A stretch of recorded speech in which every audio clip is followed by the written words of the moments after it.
My name is Brian Skrobonja, and on this episode of the Common Sense Financial Podcast. You're giving up so many hours, 40, 50, 60 hours a week. You're getting a paycheck, and that becomes this routine, this hamster wheel, as you're putting it. And so when people think about retirement, it's because they want to escape that Right. and get their time back, right? It's not that they don't want to do something, they just don't want to continue to do that. Well, hey, everybody, and thank you for listening and joining us today. We hope that this podcast can provide you with some insights to help you grow and get closer to your goals this year. But before we get started, be sure to subscribe to this podcast. That way you'll be notified about new content and you'll be able to listen to Brian tackle a variety of different topics. So you can subscribe on Apple Podcasts, Spotify, Stitcher, SoundCloud, pretty much anywhere that podcasts can be found, and all the links to subscribe as well as past episodes are available on the website at brianskrobonja.com. So thanks again for tuning in, and let's get started. Opportunities are still there. The attempt at passing down wealth from generation to generation. Consider the outcome, not just popular opinion. And the whole teaching there is about preparedness and being ready. There's a difference between what's real and what's true. You're listening to the Common Sense Financial Podcast. I'm your host, Brian Skrobonja. Thanks for tuning in, and let's get into today's topic. Hello, everyone, and thank you for joining the show today. And if you've been following me for any length of time, you know that I talk a lot about money and how to think in terms of accumulating it, using it for big ticket items, converting assets to income, and ultimately transferring it to the next generation. But really, my motivation with all this is to just get people to think and to have aha moments throughout this. We're bombarded with information all the time. We're not quite sure how to think through things. And so this show is really about trying to bring some clarity around that and how it applies to you. And for any of you that have been listening to me for quite some time, know that I get into all of those different ideas about thinking, but today's going to be a little bit different. I had a moment to talk with my friend Dean Jackson, and him and I were talking a little bit about some lifestyle decisions with business and marketing and things of that nature. And I thought, this would be a great opportunity to bring Dean on and just share a little bit with the audience, how this could apply to retirement and how they can be thinking about, bringing this into their overall strategy, right? So welcome to the show, Dean. I appreciate you joining us today. I'm excited. This is great. I love podcasting and I love talking about life and business and all of that. Yeah, perfect. As with most things with this show, I kind of pay attention to what I'm talking to clients about in my meetings with them. And so this conversation really was a genesis inside of some conversations I was having with the clients, because a lot of times clients think about retirement. And as I've said before, retirement's not an age. It can be at any point in life, right? It's just this point of time where you're kind of looking for something different, maybe something more. You can define it however a person would want to define that. But where could you do something different to create a lifestyle that is really what you're wanting to get? It's not about checking out of society. Right. People spend a lifetime, accumulating wisdom, accumulating wealth. And so how do they take that and not just sail off into the sunset, but actually create a business and create tremendous value for somebody else, right? Another thing that kind of sparked this conversation that I'm wanting to have here is the idea of longevity. I've been thinking a lot about this. When you think about lifetime, right? If people are living to 100, which is the fastest growing demographic based on some studies that I've seen, if somebody's retiring at 60, that means they probably have been working since they were 20, and that's 40 years. Yeah. You're at the halfway mark, right? And so that's a little bit concerning in some ways, because a lot of the old models that are with how to position assets for retirement really has a time frame of about 30 years. And so, the way of doing things before isn't necessarily how things are going to work into the future. So again, this is just kind of where this conversation started in my mind, and then also Dean, as I was talking with you a little bit about coming on. But before we jump on here and get into the nitty gritty here, if you don't mind, just sharing with the audience a little bit about you, your journey, how you got here, and what you exactly do, and then we can jump into it. What do I do? What exactly do I do? I'm still trying to figure that out. I grew up in Toronto, in Canada, and I'm 56 now. I live in Florida now. And one of the things, as far as this whole life arc of business and money approach here, one of the things that I learned early on is the difference between what our good friend Dan Sullivan would call the results economy versus the time and effort economy. And I've only ever in my life had one job. When I was 14 years old, I worked at the bowling alley. My friend Neil and I got jobs on the same day, right?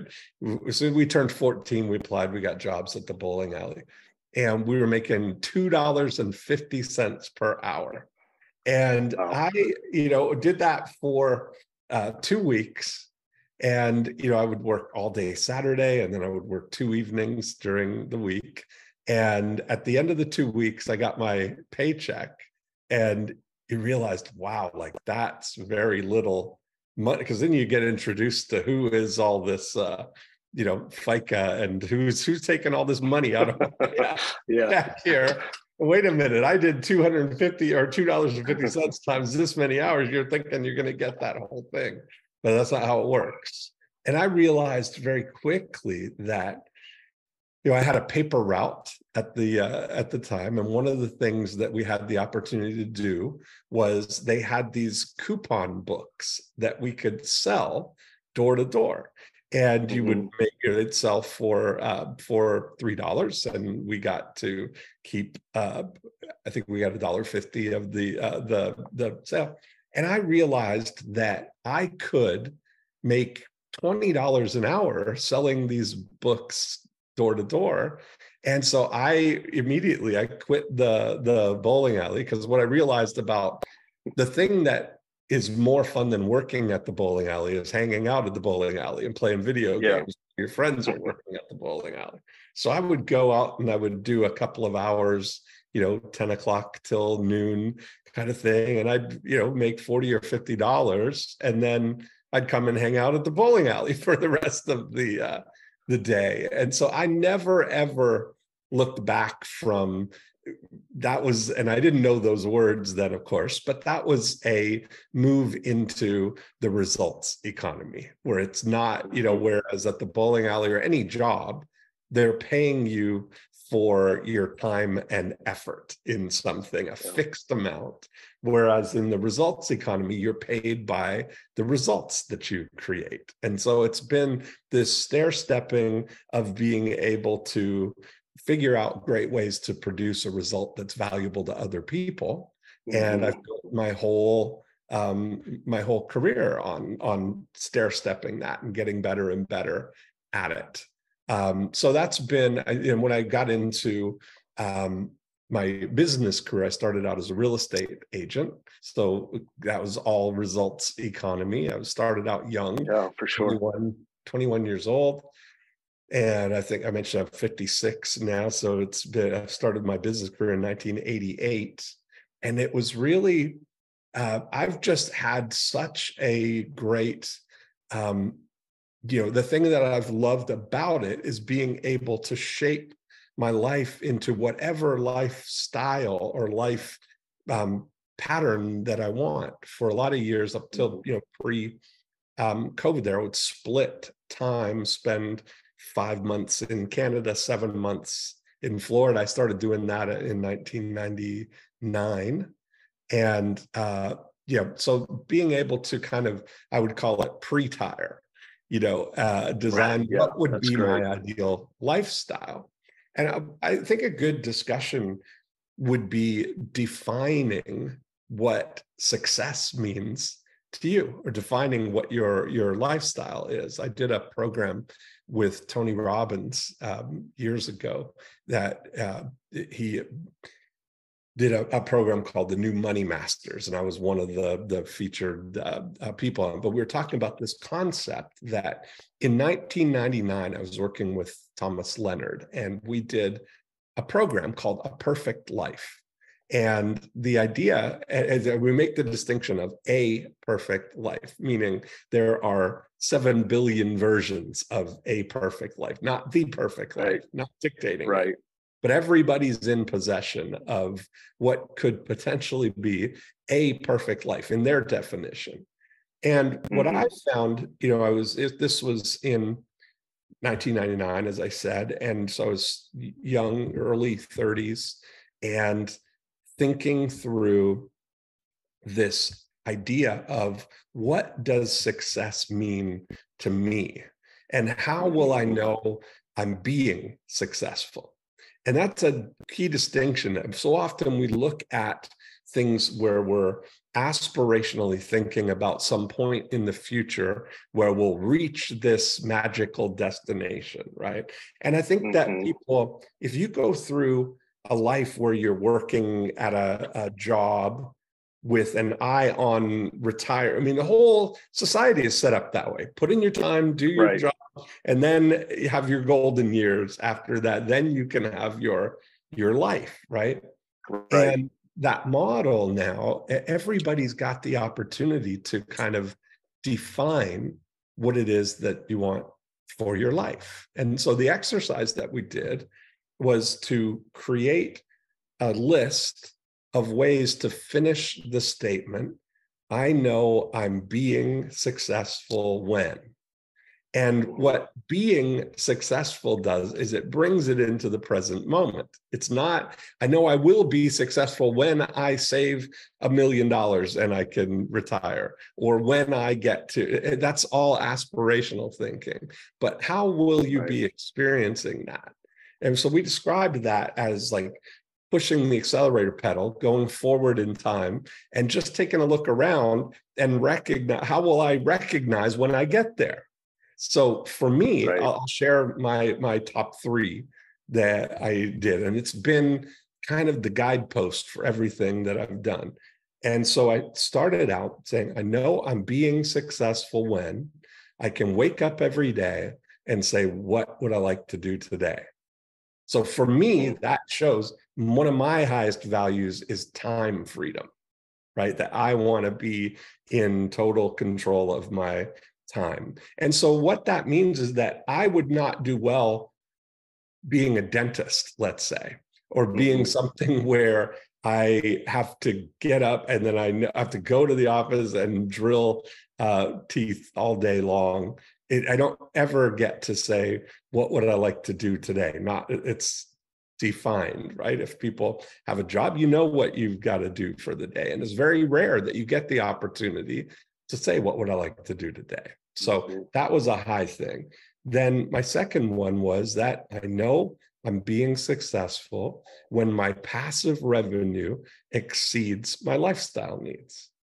So I made the decision early on in 1999 to set up situations where I started understanding the value of recurring revenue, or to having assets that are yielding money, and leading with revenue and lagging with lifestyle. So I always wanted to stay in that band where I've already got more than what I need to live my life. Because if you start with that baseline of I want to have all my time free, then I'm not getting into a situation where if I go out and buy all this stuff and get in debt, that now I need to make high income in order to continue to keep that hamster wheel going. That's a different thing.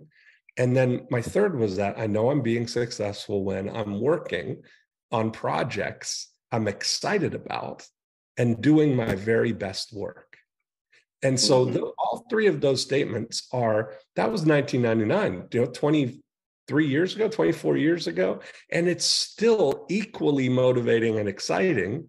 That those are the things that I still want for my life. And I went through and had a whole list of 10 of them. But that kind of thinking is a great platform to start. The life metaphor that I came up with in 1999 was that I want to live my life like an artist with a $50,000 a month trust fund. That would be the greatest life to me, right? Do what you want, chase your whims, create your art, and you don't have to make it commercially viable or do you have that pressure of it, you know? And that's awesome, Dean. I one of the things that I'm grabbing, I mean, there's a whole bunch there. That could be a bunch of podcasts in and of themselves just to help people, but there's a lot of genius there. And you articulated it so well, because whenever I'm visiting with people, business owners and or individuals working 9-to-5 jobs, 9-to-5 job, you're trading time for money. Mm-hmm. You're giving up so many hours, 40, 50, 60 hours a week, you're getting a paycheck, and that becomes this routine, this hamster wheel as you're putting it.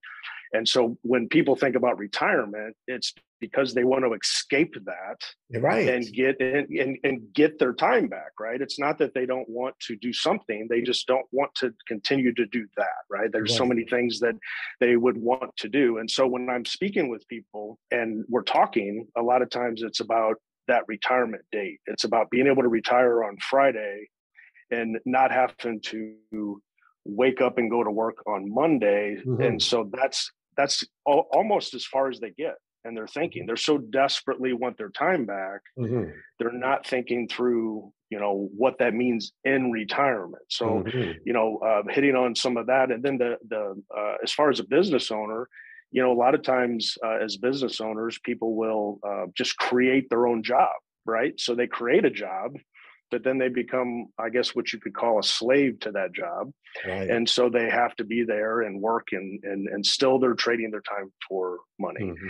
And mm-hmm. so the idea of this lifestyle transition, and that can happen at any time, not just waiting till retirement. So one of the things that I've been talking a lot with people about over the past couple of years really is about practicing retirement, starting to really prepare for retirement. So retirement from what they're doing, a transition is really mm-hmm. the better term for it. Transitioning from what they're doing to what they want to be doing. Mm-hmm. And sometimes there's a ramp up period, right? I mean, you don't just one day flip a switch and all of a sudden, businesses lights are turned on, and figuratively speaking, and then you have all this revenue coming in. There's a ramp up period that's involved. And so helping people get to a point where they can transition, it's no different to me than people that have accumulated a lot of money inside of like a 401k, and you hit the nail on the head. And again, just again, your wisdom and all that is why I wanted to have you on, is because people do have a number in their mind. There's arbitrary numbers. Mm-hmm. For some people, it's $1 million. Some people, it's 5 million, it's 10 million. And the number really is just a target. It really doesn't have a definition. It doesn't mm-hmm. have a true meaning other than this is a target I'm going for. Mm-hmm. When I hit that, I will have arrived. But once you hit that, you really haven't arrived anywhere, because that didn't have any meaning behind it, right? Yeah. So the idea of creating that passive income, the clients that I've been working with for a long time understand that everything that we're working on is about accumulating assets to be able to then create. Basically, you're purchasing passive income options, right? So I always use the idea of real estate, because most people understand that, right? You buy a apartment building, and then that apartment building has value going into the future, but it also has that consistent rental income that's coming in. And so that becomes part of the cash flow. It's not just about investing money in the stock market, mm-hmm. and then the stock market goes up and down. That doesn't translate to income. That doesn't create anything for you presently, right? Mm-hmm. So this idea of lifestyle is really key. So if somebody was going to think about what we're talking about here, right? Transitioning, having mm-hmm. a transitional phase out of either a business that they're working on that they're a slave to, or somebody that's working a 9-to-5 job, like what are some of the key things to think about as you would start to develop something that you could potentially transition to? I mean, there's a lot to unpack there, but yeah, no, I think curious. I think that a key theme of it would be I like the term a money hobby. That if you're thinking about how can you turn the things that you would normally do that you're passionate about, how are there opportunities to kind of just look at it through a different lens and see if you could turn that into a money hobby? That maybe, you like to golf, or you like, a certain thing, that is there a way to kind of really, go passionately into that and turn that into some kind of a business, whether it's selling. I mean, there's so many things of, so many flavors now of being able to tap into online businesses that are so easy to set up. I mean, having a Shopify store and having, doing drop ship projects where you're just kind of, play testing different equipment, there's, I think about, I mean, you look at YouTube as an example, that there's a kid on there, Ryan, who's got a channel called Ryan's Toys. And this was way back. I say this with a little bit of sadness because, 10 years ago, my friend Lane, they adopted a boy from China, came over, cutest kid. And I said to Lane at the time, I said, this kid is like, great, we should do a toy review channel on YouTube. And we came up with the whole thing, You Buy Toy Now. And it was a, picture of Zane, and have him, the idea would be go to the toy store, let him pick any toy, come back, let him play with it and do a review and give his thumbs up or not on the toy, right? And for whatever reason, it never got off the ground. His mom didn't really want him, doing that kind of thing. And then years later, now there's this Ryan's Toys, this kid who that's what he does, but it's a $25 million a year, right? Just reviewing toys online. And you start thinking anything that you're passionate about like that, you could, document and start, tapping into through affiliate programs or through drop shipping programs, where you're turning now something that you're passionate about that you would do otherwise for free as as spending your time on something, and seeing how you can, supplement that or turn that into money. And I mean, the advantages of having a business entity as in terms of, tax structuring things and writing off a lot of the things, your passions or the things that you're doing, offsetting it with income. So I think really kind of taking an inventory of, I think most people, I don't know that in retirement, when I look at it, I know I'm being successful in the first two things: wake up every day, what I like to do today, passive revenue exceeds my lifestyle needs. Well, that's basically retire. That's what people are aspiring to at some time in the future. But if I started thinking about that in 1999, how can I orchestrate that now at 34 instead of 64, And that was really the whole thing. The next thing of it was working on projects I'm excited about and doing my very best work. What could you do? Yeah, a few years ago, I did a podcast on retirement is not an age. And the whole idea of that is just, hey, look, you can retire at 35 or for you 21 just as easily as at 60 or 65 if you have the right mindset and the right path to run down to create that passive income. Speaking of business owners, we share in the strategic coach program with Dan Sullivan, and one of the big ideas that he talks about, of course there's a lot of them, right, but one of the big ideas is that to have a self-managing company, right? And so, and it kind of piggybacks on what you're talking about here, is having a business that maybe you have been a slave to, but figuring out how to move that business or rearrange that business to where the business isn't so dependent on you showing up Monday through Friday, and having those people in place to run that business to where you're more just overseeing it as you are necessarily having to be in the day-to-day. Maybe speak on that a little bit with the whole idea of the who, not how. Yeah, so Dan Sullivan's an amazing model of this. I mean, he's 78 years old. He'll be 79 in a couple of weeks here, but going strong. You know, he's been writing a book every quarter for the last 34 quarters. You know, he's got we're both part of his of Strategic Coach, of the coaching program. He's got thousands of entrepreneurs all over the world that are part of this community. And he's got, you know, he's now 3 years into a 25-year plan that is, you know, he just keeps rolling into these things. But one of the first exercises that they do at Strategic Coach when you come in is something called the lifetime extender.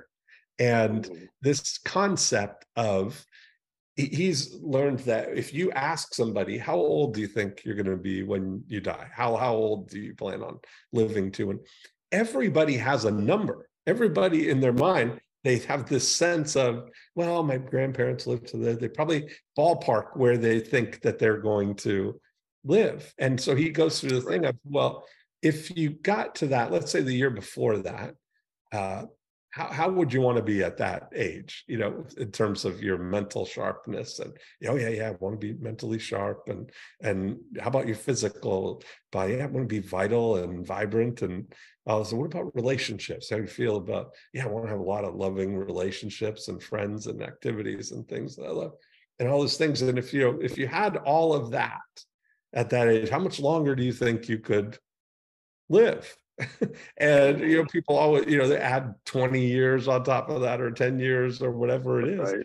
And it's an interesting thing that he jokes how in the first hour of the program we just gave you 20 more years in your life. What's that worth? How would that change? And I think Dan's whole idea is he wants to live to 156 to live through an entire century. So that, but what it really changes more than the reality or expectation that you're going to live to 156 is it mentally changes the trajectory that you're on in your life. If you're constantly moving forward and up and improving and heading in a directory where your future is bigger than your past, it changes the whole model that our society is built on, where we kind of go through this arc where you get up here to retirement and then you're on the decline, where your past is bigger than your future. And there's this whole thing of the scarcity mindset of thinking you've got to make your pile big enough so that you're not going to run out of money, right? But the whole thing is keeping, if you're vibrant and you're keeping idea on making your future bigger than your past, that's more engaging and more of a exciting platform for your life. And I like what you said about your retirement could be at any age. That's really what it comes down to. It's a mindset, right? Bob Buford, and I've mentioned him on, I don't know him personally, but I've mentioned his book Halftime many times in other podcasts, where he talks about how the first part of his life was kind of working for money, working for the typical American dream, right? But then once he reached some milestones, he was thinking more about purpose. How can I bring more value into the world? How can I, buy back some of my time? How can I just have more meaning behind it? And I think when a lot of people think through, like I've already said a little bit about retirement, they're thinking about not working. But one of the realities, and I've been doing this now for over 30 years, one of the realities for people when they retire is that once that 3-month mark kind of hits, like up until that point, I was thinking like they're on 18 months, but you're saying 3 months in, I think it's more like 3 months. Yeah. Well, think about a typical vacation, right? Somebody takes a vacation, they have a week off here, a week off there. And so, 3 months, they feel like they're on vacation, but after that, they've done all the honeydews, right? They've taken some trips. Maybe they did some things that it was on their bucket list, but then after about 3 months, and of course that time frame is different for everybody, but 3 months is what I see a lot of times. They feel like that they've lost purpose. And that to me is not the quality of retirement, right? You can have all the money in the world, but if there's a loss of purpose there, that can be an aging issue, right? You kind of deteriorate into retirement of if somebody's retiring later on in life. So this idea of the lifetime extender, one of the things that was a real takeaway for me when I did that years ago was that, and he says this isn't me speaking, but talking about how your brain automatically starts thinking about, like, if you tell your brain you're going to be dead in 10 years, your brain kind of starts setting that up. Prepare, right.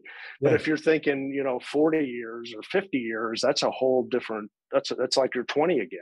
Right. Or, starting life and looking forward to the future and having all these milestones and whatnot. So, a lot of what, and I know you talk about this, but a lot of what I talk about on this podcast is mindset, right? It's everything's about mindset, how we filter information that we're receiving, how we think about our future, how we think about our retirement.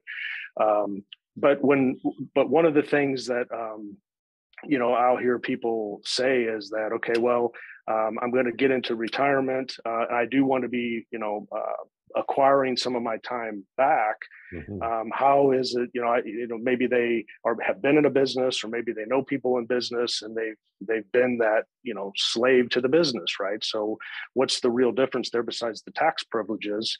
Well, it's about, again, having that model of, the idea of that self-managing company, right? Having that company set up to where it can run, pretty much on its own.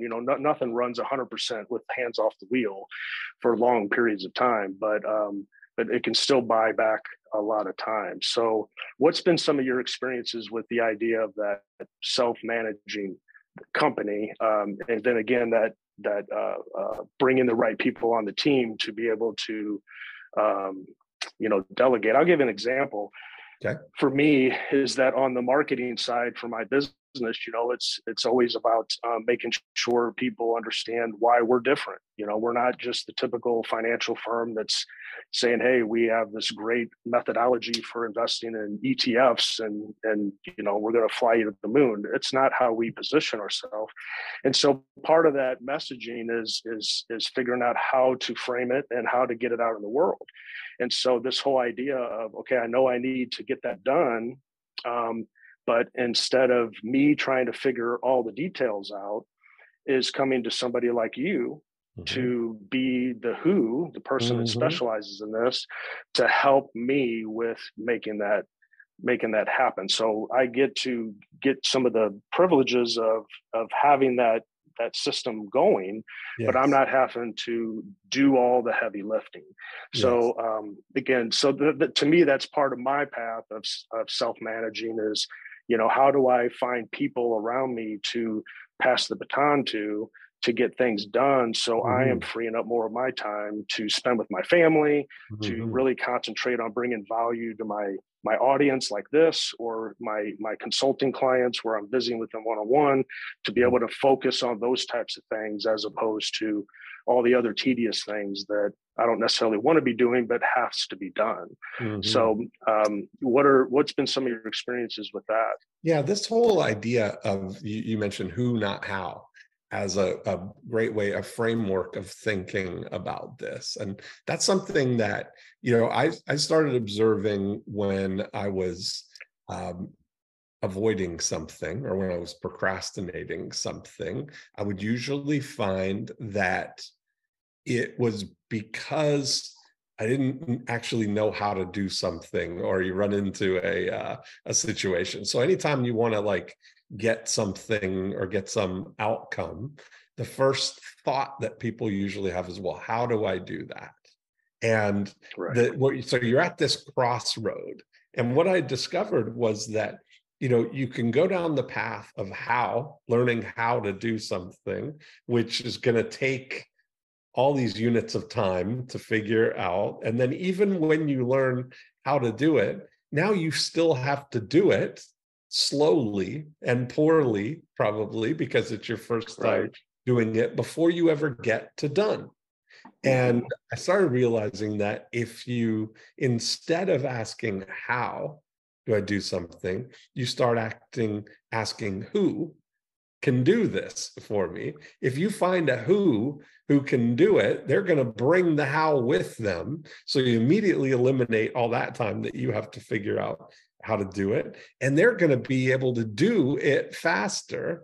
So you get to done immediately. And so the goal is to try and keep your eye on what you want to do, all guided by your big why of the whole thing, but to keep this looking for what and who and keep moving forward without ever getting into, knowing how to do anything. And I think that realizing now we're in a situation where, because we're so connected through the internet, through networks, through everything, you can literally tap into any capability that you can imagine. If it's been, if the answer is known how to do it, there's a who that can do it for you.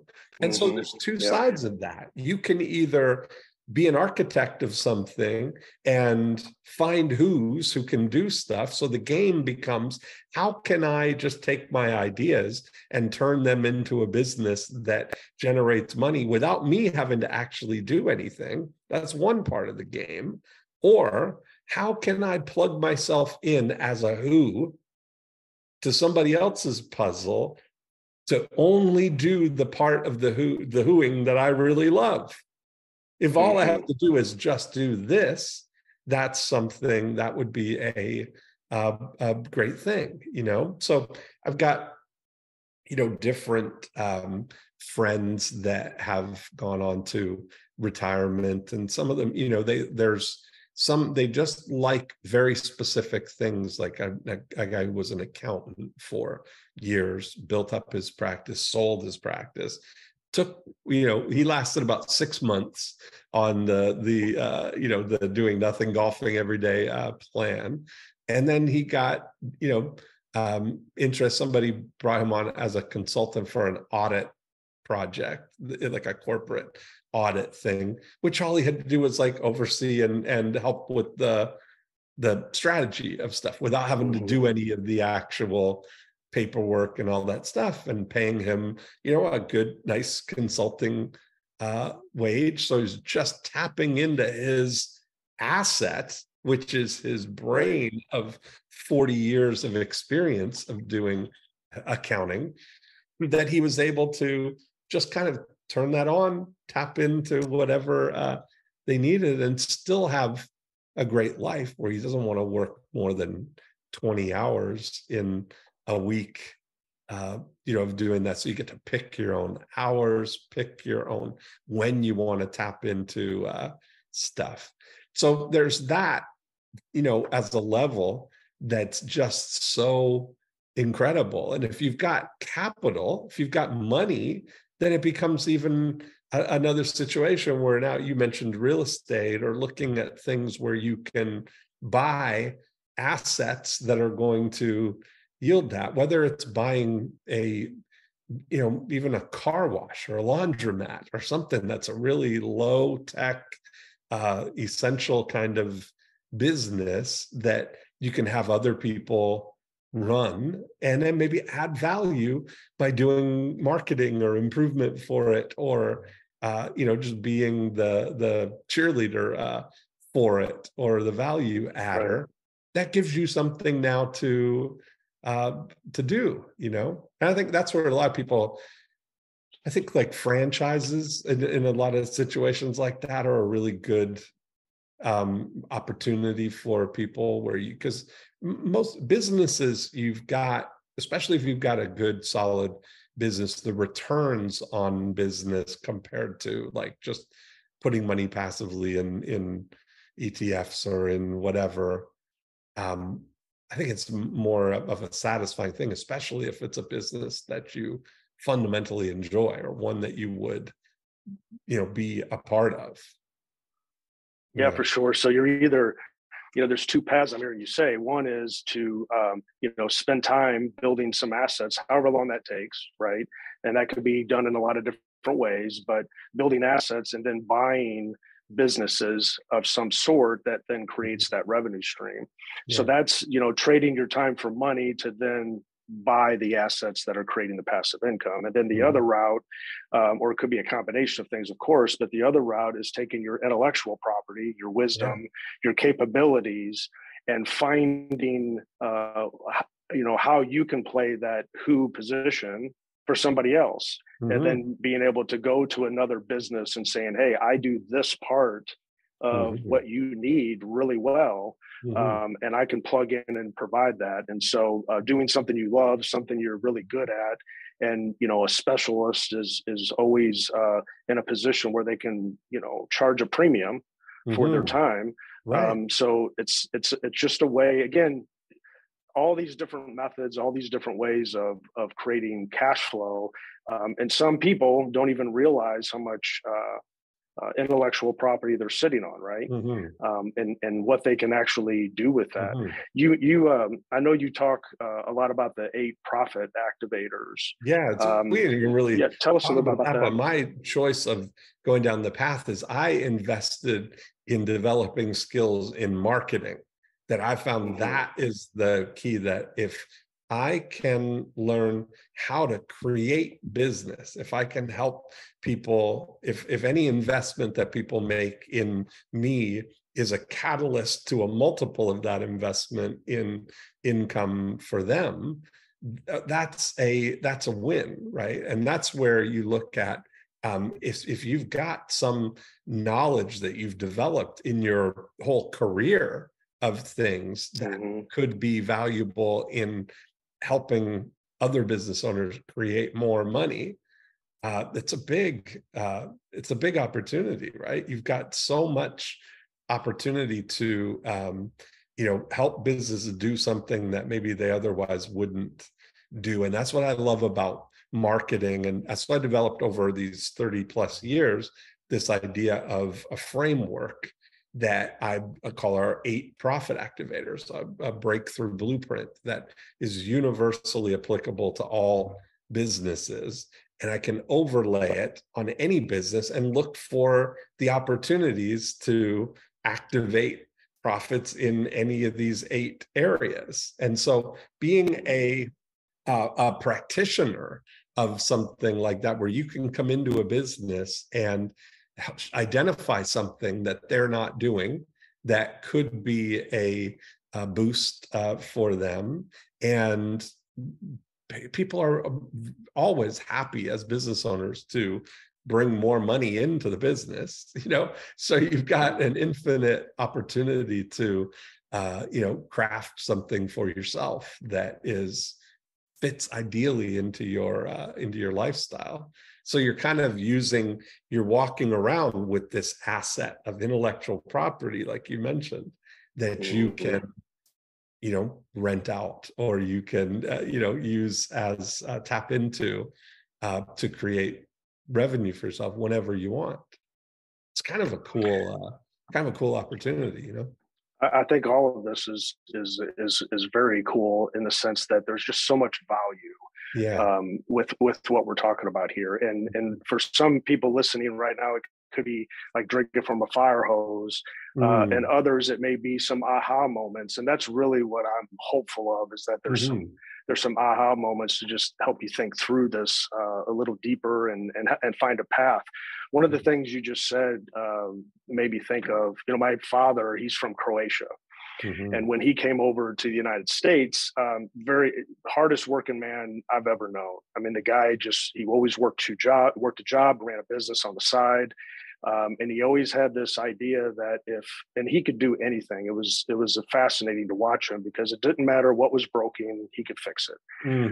And so growing up, I would be his helper with everything. I mean, he wouldn't let me go, play with the kids in the subdivision, because I had to sit there and watch him, change the brakes on the vehicle or rebuild a motor or fix an air conditioner. I look back on all that and think, there's a lot of skills there that I appreciate. I understand how things work. But later on in life, I realized, I don't want to be a jack of all trades. I don't want to be, I want to understand how things work, but I don't necessarily want to be doing everything. And it took me a long time to figure all of this out and how to think it through, really, and how it applies to the business. But one of the things that I run across a lot with people, because we get calls all the time, I get emails all the time, I talk with lots of people. But we are pretty selective with who we're going to talk with and who we're actually going to consult with and engage with. I'm sure just like with you, because you only have so much time to serve so many people. And sometimes what I find is that people are looking for that how, exactly what you were talking about. They want to know how to invest, or they want to know, what's the next best investment, or they're thinking that I'm going to be able to put them in an investment that they've never heard of before, like there's some unicorn hanging out there. And of course, those aren't the type of clients that we engage with, because what we're looking for is those clients that are coming to us and saying, look, here is my big problem that I don't know how to solve on my own, or maybe they do, and they know that that's not their specialty. And so we can plug in and be that factor for them. But really the point I wanted to make here was that, I've spent a lot of time building my arsenal of who's myself, because I know when I'm trying to serve a client, I can't do everything myself. Right. I can't know everything. I can't specialize in everything. Right. So I'm a collaborator. Like if I see somebody that's of value to me, or somebody that could be of value to a client, I want to talk more with them and engage them, and then be able to offer that to clients and say, look, this is how we can build this out. And let's bring in a dean. Let's bring in, let's bring in all these different people. And now you have a team, right? You have a team of who's that all specialize in what they're doing. Yeah, we've been calling it a Hulodex. That's nice. That's good. Your Hulodex of relationships that you could plug in as who's, right? Yeah, and if just people can grasp that idea, it's not understanding how to do everything. It's understanding what is possible. Yes. When you have the right Hulodex, right? Yeah. When you have the right people on your team, to assemble them, you bring a big idea to the table, and then everybody can work on that in a collaborative way. And that accelerates success, right? However that's defined. And then that accelerates it, it collapses time, really. Collapses time in a big way. So somebody that's busy, somebody that's maybe working or running a business, and they have a family, and maybe they just have, those hobbies they don't want to give up, and nor should they necessarily. But how do you take yourself to a different level when you're already time starved? And it's a mindset shift. It's knowing what it is that you're really trying to pull off, and then how to think through that. Right. And that's the part. And we've heard Dan say this many times, is that people don't spend a lot of time thinking about their thinking, because especially with, phones or research, or we're Googling stuff. And now with Chat GPT, we're everything's instant and we're bombarded with information. How do you sort through it all? So anyway, I think this is probably a great stopping point here, Dean. There's so much here that we could talk about. Yeah. But any other, I would love just you to download any thoughts that you have on your mind before we wrap up. Anything that you think would be a good takeaway. Yeah, I think I think the biggest thing, like if you're looking at, especially, it seems like the people that we're talking about are people who are just transitioning into retirement. And I think rethinking retirement as not the beginning of the downturn and just the winding it out, but what if you started thinking about that as now creating the biggest future going forward, but also in a way that doesn't compromise what your ideal successful life looks like. And that's something, I look at people, I think that exercise of, I know I'm being successful when, and you can put it in any word, I know I'm being happy when, I know I'm being happy in retirement when, and whatever those parameters are, just list them out. So use them as a guidepost for doing the things. Like, I think there's such a, if I put my number one thing as time value, that's the thing that I hold the most sacred, that I don't want to spend any time doing anything that I don't want to do.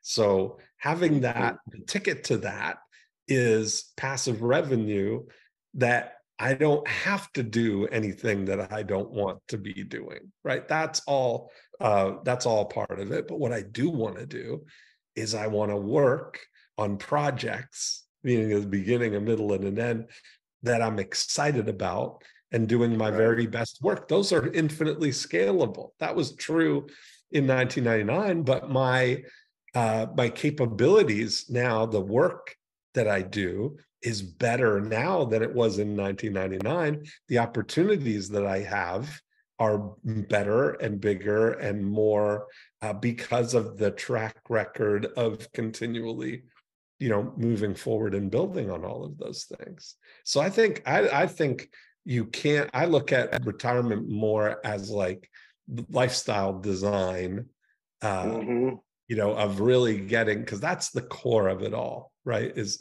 what's the life that's really going to make you happy? What's the life that you really want?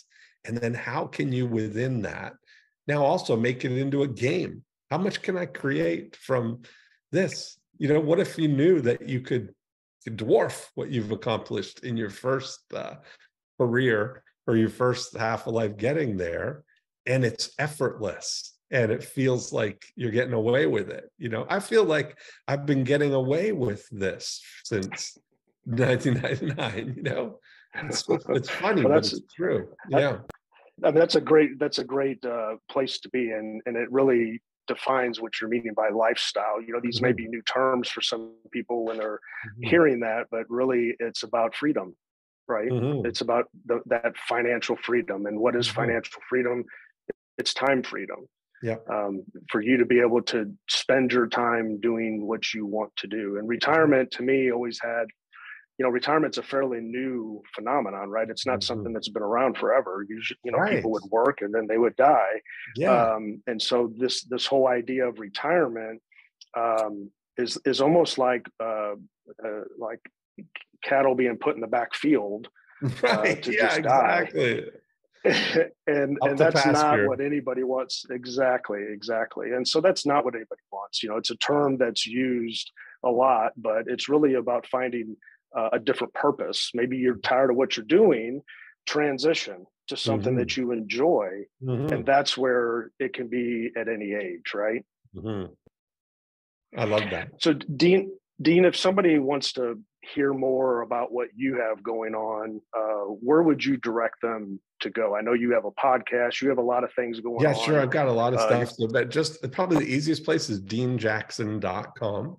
That's just a list of all of the things that I've got going on. There's a lot of variety, but my main passion is marketing and business, and so we do different podcasts and all kinds of courses and things on marketing, on growing your business. Dean, I appreciate you coming on and sharing with the audience your wisdom. Be able to do it. It's great. Yeah, I've really enjoyed awesome. Getting to know you. So this is a good keep the conversation going. Sure. Well, I appreciate it. All right. Well, that concludes today's show. I'm Brian Skrobonja, and thanks for listening to the Common Sense Financial Podcast.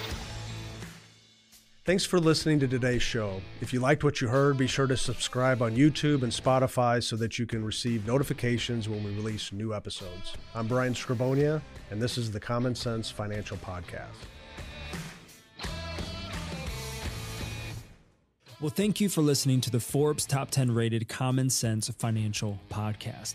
Before you go, I want to encourage you to jump over to brianskrobonja.com to access the full archive of blogs and podcasts. And if you want to be the first in line to get new content, you can sign up for free on the Brian Skrobonja website as well.